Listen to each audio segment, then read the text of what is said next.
Hi everyone, welcome to this tutorial class on chemistry.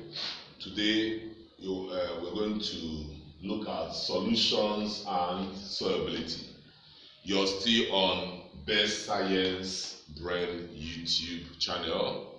So as you watch this video, try and kindly subscribe to our channel so that you receive more of the videos. If you subscribe, anytime we shoot video, it will appear on your profile. So today we're going to look at solutions and solubility. What is a solution in chemistry? Solution is defined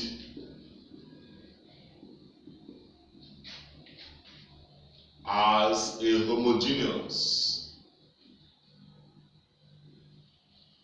or you can say uniform, mixture of a solid and a solvent in a single phase. Solution is a homogeneous mixture of a solute and a solvent in a single phase. So this is how we define solution in chemistry. For instance, I may have glucose plus water.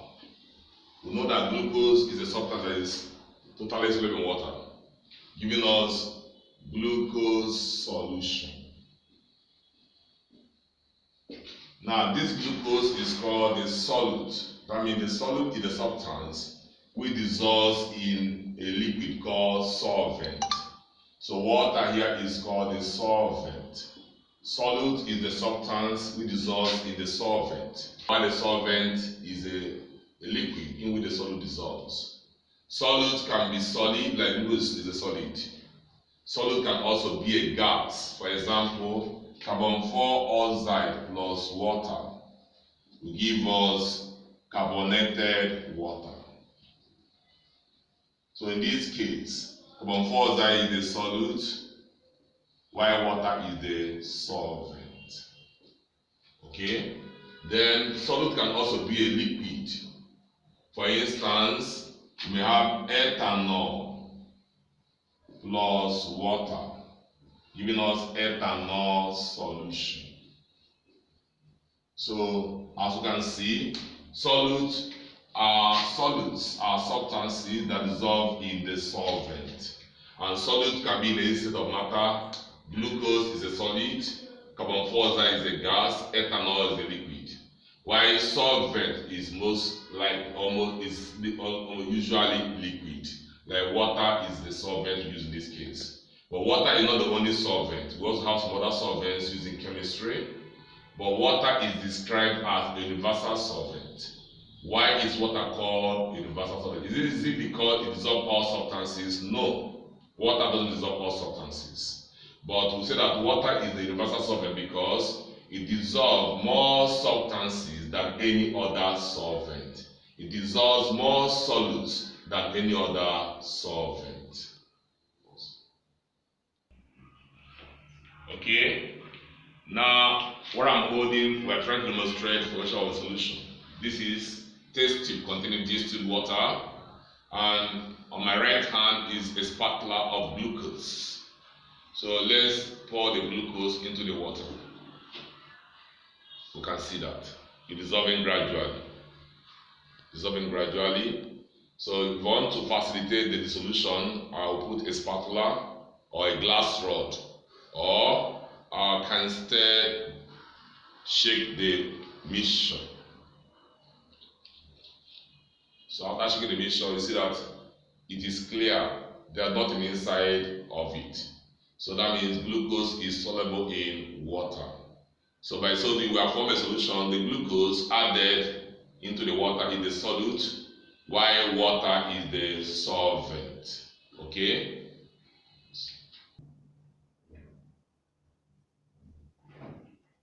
Okay. Now what I'm holding is water in a test tube, and this is zinc carbonate. So let me add it to the water and see whether it will dissolve in water. Let me take a spatula of zinc carbonate, add it to the water. So as you can see, the zinc carbonate is there. Let me shake it and see whether I can facilitate the dissolution. You see that clearly that we're having a kind of milky mixture.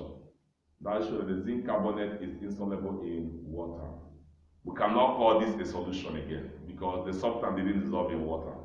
Mind you, some solutions can be colored, quite alright. But in this situation, the substance didn't dissolve in water. So I can't call the zinc carbonate a solute. The word solute is used when the substance is soluble in the liquid. So since the zinc carbonate did not dissolve in this water, I can't call this a solution anymore. Rather, this is a mixture, but it can be classified as a suspension. When you have a substance insoluble in a liquid, we call that mixture a suspension, no longer a solution. It's a heterogeneous mixture. Okay. Based on, we're now trying to look at the types of solutions we have.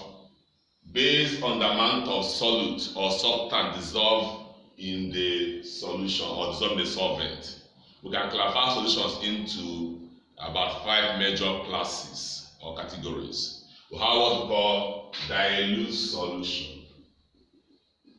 Dilute solution. So what is the dilute solution? This is a solution that contains relatively small amount of solute in a large volume of solvent. Solution which contains relatively small amount of the solute in a large volume of the solvent. For example, let me say 2 grams of the glucose we used earlier on dissolve in, let me say, 1000 cm cube of water. So this solution is very dilute. A little amount of glucose in 1000 cm cube of water. That gives us a dilute solution. Then we also have another class called concentrated solution. This is a solution which contains large amount of the solute in a relatively small volume of solvent. So concentrate is the opposite of dilute solution. Example, when we have, let's say, 250 grams of glucose in only about, let's say, 100 cm cube of water, we have large amount of glucose inside a smaller volume of water. That gives us a concentrated solution. Okay, the third type of solution we have is a saturated solution.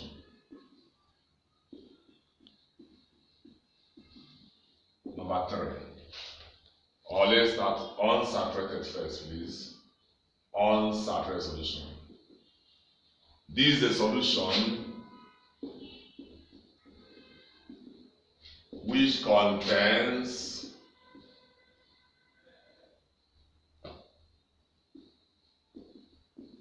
less amount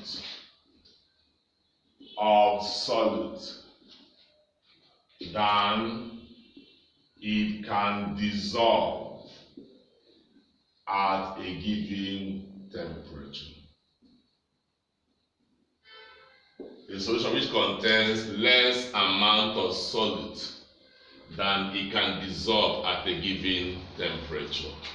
Then we have the next one called saturated solution. This is a solution which contains as much solute as it can dissolve at a given temperature. in the presence of undissolved solute particles. This last clause is very important in the definition. Then, number 5, we have what's called super saturated solution. This is a solution which contains more solute than it can dissolve at a given or specified temperature. If you look at all the definitions for unsaturated, saturated, and supersaturated, you see that temperature is mentioned in their definitions because solubility depends on temperature. Okay? Okay, we are now trying to establish the concept of unsaturated, supersaturated, and unsaturated, saturated, and supersaturated solution. Okay, now what I'm holding is a test tube of water. This is glucose, which I used in the initial experiment, simple experiment. If I add this glucose to water little by little, add a little pinch of glucose inside the water, definitely it will dissolve. You'll see nothing inside again. Add another little, as long as this glucose, okay, add another glucose inside the water, little grain, it dissolves. So as long as this solution is dissolving the glucose added inside it, we say that the solution form is unsaturated, yet to be filled up. Just like a man that is satisfied when he eats 2 cups of rice, and probably the man goes on to eat 1 cup of rice. After eating 1 cup, the man is not going to be satisfied because his stomach is not yet filled up. So at that point, we can say that the man is unsaturated. Just like this solution is taking more and more glucose solute. If I add again, I will continue adding until a point whereby the solution will be filled up and will not dissolve any more. If you look at the base of this, you have some white substances remaining at the bottom of the container. At this point, a little amount remaining, we say that the solution is saturated. That's why we want to define the solution. We say that it's a solution that contains as much solute, saturated, as much solute as it can dissolve at a given temperature in the presence of undissolved solute particles. Why do we put in the presence of undissolved solute particles? Because as we add, the only way we can know practically that this solution is saturated, cannot take more again, is when we start seeing some undissolved at the bottom of the container, because this amount of water we are using has collected enough glucose that it cannot collect any more. So still on the saturated solution, this is saturated now, and that glucose, plenty amount poured into it. I want to have plenty glucose remaining undissolved at the container. You can see it clearly. Plenty amount of glucose remaining undissolved. This solution now contains more than what it can dissolve at the given temperature of the water. We now say that this solution form now is super saturated solution. So you have to know the difference between this concept. Now, let's now go over to solubility, definition of solubility, and then the calculation of solubility. So we're going to solubility definition. Solubility defined of a solute or substance, which could be a salt. It defined at a given temperature, it defined as the maximum amount of the solute that will saturate 1 dN cube or 1000 cN cube of water at that given temperature. Solubility of a substance or salt at a given temperature is defined as the maximum amount of the solute that will saturate 1 dN cube or 1000 cN cube of water at the given temperature. How do we explain this? For instance, if this illustration, this diagram represents a flask, you understand that we use solubility is 1 dn cube. So this flask must have capacity of 1 dn cube, which is equivalent to 1000 cn cube. And we'll fill this flask with water. Then the amount of substance that will saturate this water is the solubility. What do I mean by that? The amount that you add to this water, after adding it, the water or the solution will no longer dissolve any other substance added. For instance, if we say that the solubility of sodium chloride here is 20 grams, and let's assume that this water is at 40 degrees centigrade. So if we say that solubility of sodium chloride in this water is 20 grams, it means that after adding 20 grams inside this water, the water will no longer dissolve any more sodium chloride at this temperature. So after adding 20 grams into 1000 cA cube of this water, the solution formed will no longer dissolve any more sodium chloride, it becomes saturated. That means that the solubility of sodium chloride in this concentration that becomes 20 grams per dm cube. So having understood the concept of solubility as the amount of substance that will saturate 1 dn cube of a solvent like water. We now look at the types of solubility. The types of solubility include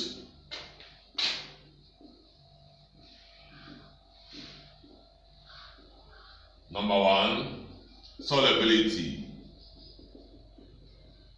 in mole per dn cube. We present it using C. C denotes, or sometimes it's called concentration. Solubility in mole per dn cube, which is C. So what is solubility in mole per dn cube? This one refers to the number of moles of the substance or the solute or salt, as the case may be, that will saturate 1 dn cube or 1000 cn cube of water at the given temperature. So when you express that amount, the maximum amount, it replace it with number of moles. You now talk about solubility in mole per dn cube. The definition here and they are synonymous, they are alike. They look alike, apart from we just replace maximum amount with number of moles. Then for us to get the formula to tackle this, we can get the formula from stoichiometry or the mole concept. Get a number of moles in chemistry written as N, given by mass over molar mass. The same number of moles for a solution given by concentration times volume over 1000. The 1000 will be there if the volume is expressed in centimeter cube to convert this volume to dn cube. But the volume is in decimeter cube, dn cube, there will be no 1000, we now have CV over 1. Now, having done that, we now connect the two formula together. This is number of moles, this number of moles. We now have mass over molar mass equal to CV over 1000. Where C stands for concentration or solubility in mole per dn cube. So you want to look for solubility, you now may see the subject. C now becomes mass times multiply all over volume times molar mass. So with this, you can calculate the solubility of a substance in mole per dn cube. Then the next type of solubility we have, the second type, is called solubility in gram per dn cube, which we present using rho, letter like this, like P. Solubility in gram per dn cube. Look at, let's go back to this one. This one is solubility in mole per dn cube. Meaning, look at the unit. Mole per dn cube means mole, amount in 1 dn cube. Number of moles in 1 dn cube. Gram per dn cube, for the unit, it infers mass. This is mass in 1 dn cube. So for definition, this refers to the mass. Replace number of moles now with mass. Mass of the salt or substance that will saturate 1 dn cube or 1000 cn cube of water at a given temperature. So you see the two definitions look alike. This one refers to number of moles. So for the definition of solubility, that maximum amount can be expressed in as moles or can be expressed as mass in 1 dn cube. So for this one on the board now, we have a formula that connects solubility in mole per dn cube to solubility in gram per dn cube. We have solubility in mole per dn cube. Begin by solubility in gram per dn cube all over the molar mass or molecular mass of the substance, which is C representing solubility per dn cube equal to rho representing solubility in gram per dn cube all over molar mass. So when you are doing calculations on solubility, these two equations or formula must be very important to you. Solubility in gram per dn cube, solubility in mole per dn cube, then molecular mass of the substance that is dissolved. So this is for solubility in mole per dn cube, and then you can make this one a subject to find solubility in gram per dn cube.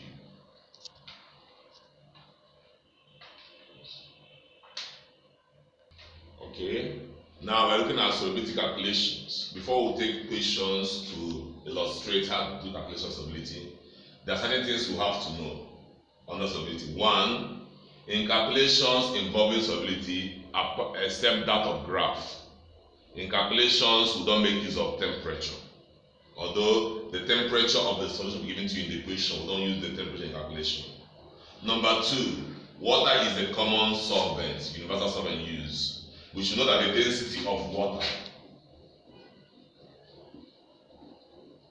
is 1.0 gram per cm cube. So if the solution was made with water, the density of the solution will still remain 1.0 gram per cm cube. For instance, if you have 50 mass of water as 50 gram, that means our mass of solution, whether it's water or 50 gram, along that solution is made with water, then volume of the water or solution will now be equal to the same 50 cm cube. That means 1 gram of water is equal to 1 cm cube of water. So if the mass of water is 50 gram, its volume will also be 50 cm cube, because from this 1 gram of water is equivalent to 1 cm cube of water. Or if you have your knowledge of physics, you know that density is mass over volume. If I make volume the subject, volume now becomes mass over density. So if the mass of water in this example is 50 gram, density of water is 1 gram per cm cube. The volume will now still give us 50 cm cube. Gram cancelling gram and cm cube coming on top.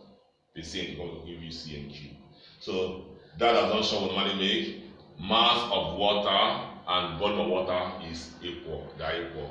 If the solution is made of water and they say the mass of the solution is 50 gram, also the volume of the solution goes to the same 50 cm cube in solubility calculations. Okay, now let's look at the formula I gave you for finding solubility in mole per dn cube. What do these symbols stand for? This M is not the mass of water. What we normally use the volume of water or volume of solution. This M is the mass of the solute. Mass of the solute, which should be the salt that was dissolved in the water. So mass of the salt is what M stands for. Where MM is the molar mass of the solute or molecular mass of the solute. So if the solute is sodium chloride, now become the molecular mass of sodium chloride. Why does it be the mass of the sodium chloride? Then this C is our solubility in mole per dn cube, which is perhaps what you're looking for. Then V is the volume of solution or volume of water, as the case may be. Then the 1000 is there, and this volume is expressed, as I say, in cm cube. That is why 1000 is there is to convert to cm cube to dn cube. Perhaps if the volume is in dn cube, this formula will change. If the volume of the solution is in dn cube, we'll now use m over mm equal to cv over 1, because the unit of concentration is mole per dnq. This dnq, they are now in agreement. So you now put 1 under. But we use 1000 here when the volume is in cn cube. So you can convert this one to the volume to dn cube. Okay.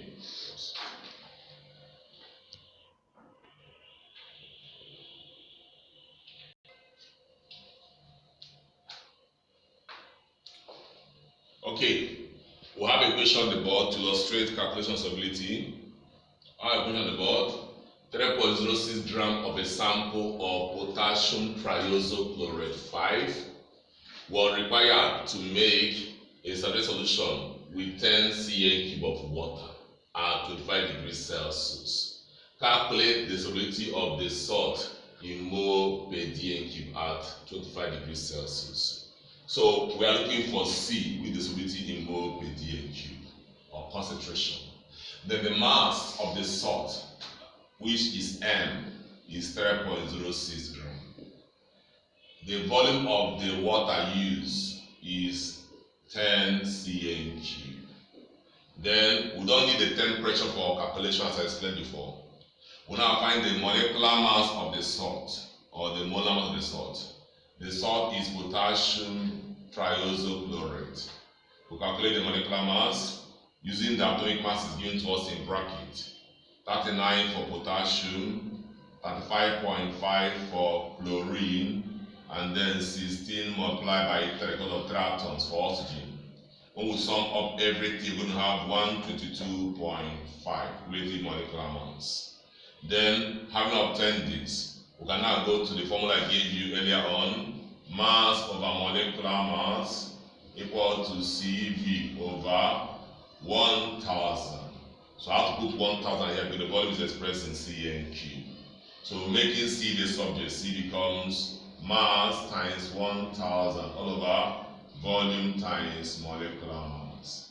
So you now have the mass is 3.06 times 1000. The volume of water is 10, and then the molecular mass is 122.5. So solving out this,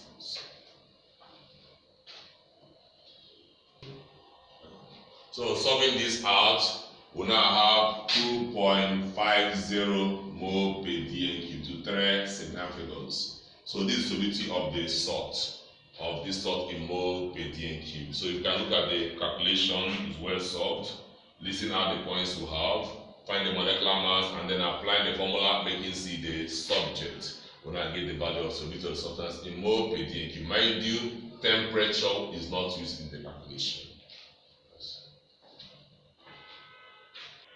So we have another question on the whiteboard to illustrate calculation solubility. The solubility of copper 2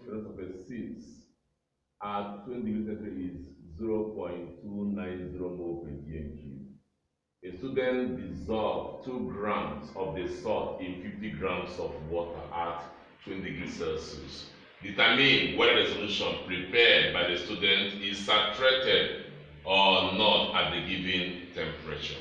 And we are given the molecular mass of copper sulfate as 160. We still go ahead. What we'll do is this: we are given the solubility of the salt at 20. So we can now write this is the standard solubility of the salt. Standard at 20 degree, given to already 0.290. What it means is that we need 0.29 moles of this salt, copper sulfate, to saturate 1 dn cube of water. Okay, now go to the equation. The student dissolved 2 grams of salt, of copper sulfate. So the mass of salt is 2 grams in 50 grams of water. Mass of water he used is 50 grams of water. But in the calculation, we don't use mass of water, we use volume of water. So volume of water is 50 cn cube. As I told you, density of water is 1 gram per cn cube. So 50 grams of water equals to 50 cn cube of water. Then the molecular mass of the salt is CuSO4. So this is what the student did at the 720 degrees centigrade. We're out to find for what the student did, is the solution saturated or unsaturated. So what we're going to do is this: we're going to calculate the solubility or the concentration of what the student prepared and compare it to the standard solubility. We use the same formula: mass over molecular mass, CV over 1000. Making C the subject. C becomes mass times 1000 by multiplying all over volume times molecular mass. Solving out for C, our mass is 2 grams of salt times 1000. Volume to give by the student of water is 50. Molecular mass of the salt is 160. So when we solve this out, we have 0.25 mole per dm³. So this is the student's concentration, his own solution. Then we now compare. The concentration of the solution is 0.29. That is the solution of the solution is 0.29. That amount is supposed to take to be saturated at 20 degrees. Then the student, what the student prepared, he dissolved 0.25 mole at the same temperature. So what it means that the student's solution is unsaturated because the solubility is more than what the student dissolves. So the student needs to dissolve more to get to this point. Since this is higher than this value, so the student's solution is saturated. Had it been our calculation gave us 0.290 here, we would have said that it is saturated. Or had it been that we got a value higher than this, we would have said that the student's solution is super saturated.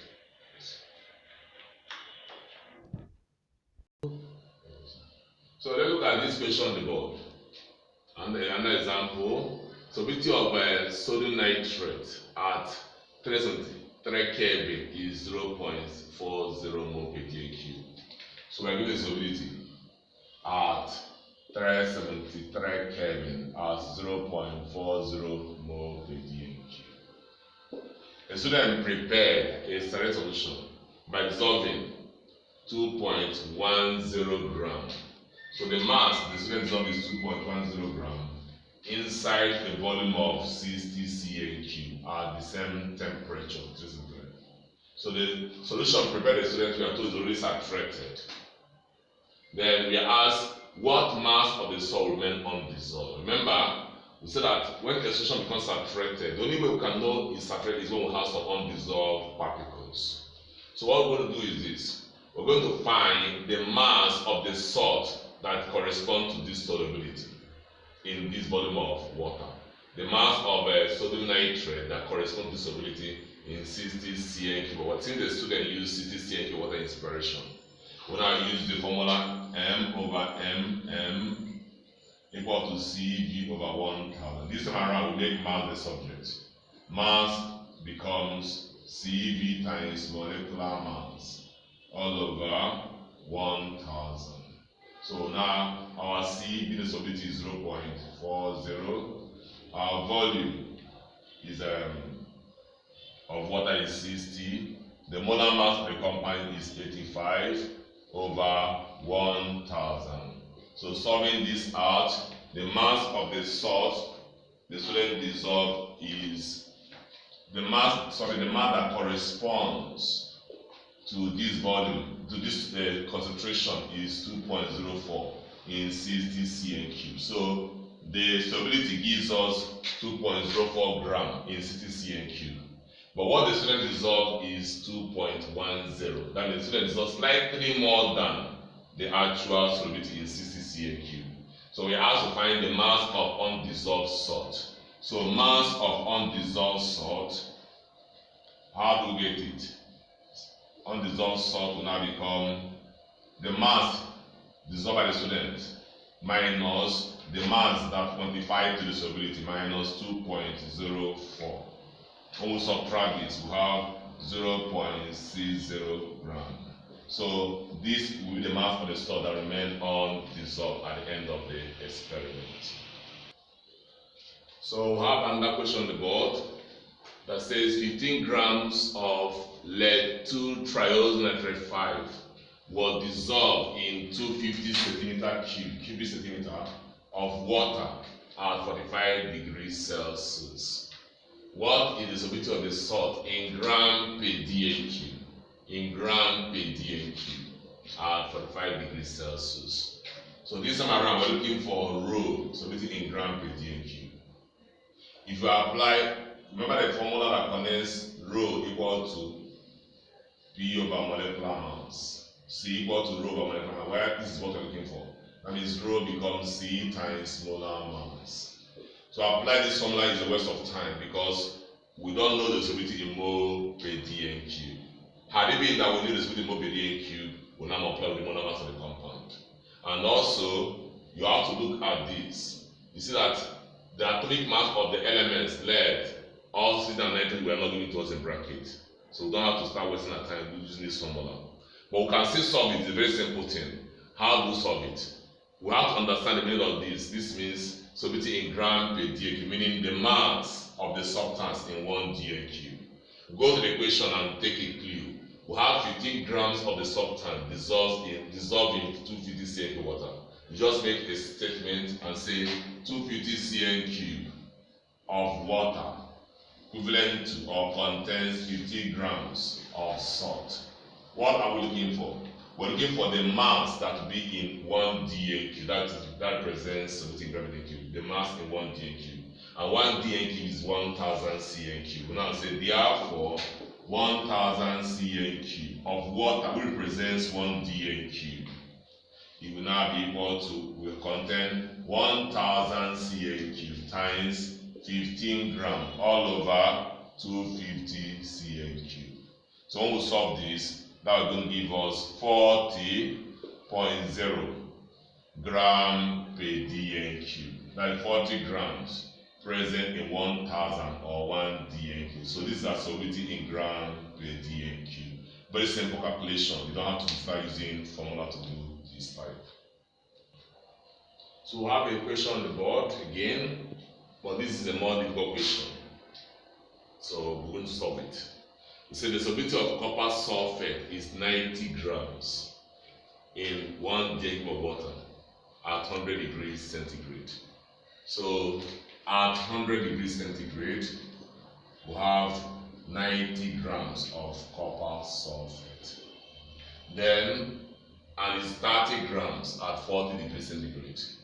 At 30 degrees centigrade or Celsius, we have 30 grams of copper sulfate in 1 dn cube. Okay, they say calculate the mass of the salt which you crystallize out if 60 grams of copper sulfate surface solution were cooled from 100 degrees Celsius to 4 degrees Celsius. Remember the volume given to us here is 1 dn cube. So the volume of water or solution is 1 dn cube.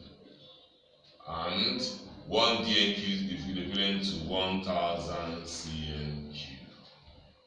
And also, based on the fact that the solvent is water, that's what they gave us, density of water.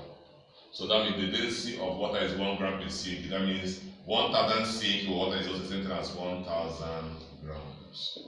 So let's start solving this. How to go about it? Now write the temperature here, 100 degrees centigrade.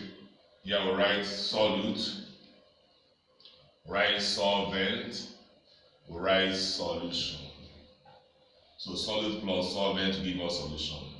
So the mass of the substance dissolved at 100 degrees is 90 grams of copper sulfate. In what mass of solvent? The solvent is 1000, which is water, 1000 grams. If we add, the mass of the solution gives us 1090, adding these two masses together. Then at 30 degrees Celsius, the mass of the solute is 30 grams plus mass of the solvent, the same 1000 grams of water. Give us, adding together, that gives us 1030 grams. We are asked if the solution is cooled from 100 to 40, what mass of the substance will crystallize out? Now, when you cool from 100 to 30, the mass of solute that will crystallize out will now give you 90 minus 30, giving us 60 grams of the solute. Or you can as well do it here. 1090 minus 1030 will still give the same 60 grams. So when 1 dn cube or 1000 cl cube or 1000 grams of the solution is cooled from 100 degrees to 30, this is the mass of the solute going to obtain. Okay, let's go to the equation. We now say 1000 grams of solution or saturated solution on cooling. we'll go to, the mass of the solution prepared at 100 degrees 1090. So now I say 1090, 190 gram of saline solution yielded 60 gram of the solute when cooled from 100 degrees Celsius to 30 degrees Celsius. So this 60 gram represents the mass of solute obtained by cooling 1090, not 1000, please, 1090 gram of the solution. And the question says, what if we are asked if we cool 60 gram of the solution? And I said, therefore, 60 gram of salt solution on cooling this will give us, by proportion, 60 times 60 all over 1090. 60 times 60 all over 1090. And that gives us about 3.03 gram of the salt as the answer.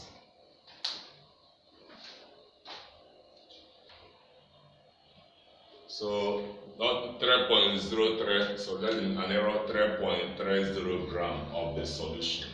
So repeating this process or explain what we did before, at 100 degrees, the mass of the salt is 90 gram. The volume of the water used is 1000 C, which is equivalent to 100 gram. You add to get the mass of the solid solution. Then at 40 degrees centigrade, not 30, at 40 degrees centigrade, the mass of the salt is 30 gram, dissolved in 1000 cm cube of water, and that gives us 1030. So when we subtract, we have 60 gram of the solid obtained when 1090 gram was cooled. So 1090 gram of solution gives us 60 gram. Therefore, 60 gram, which is what's required from us, to give us 60 times 60 all over 1090, that gives us 3.30 gram of the crystals.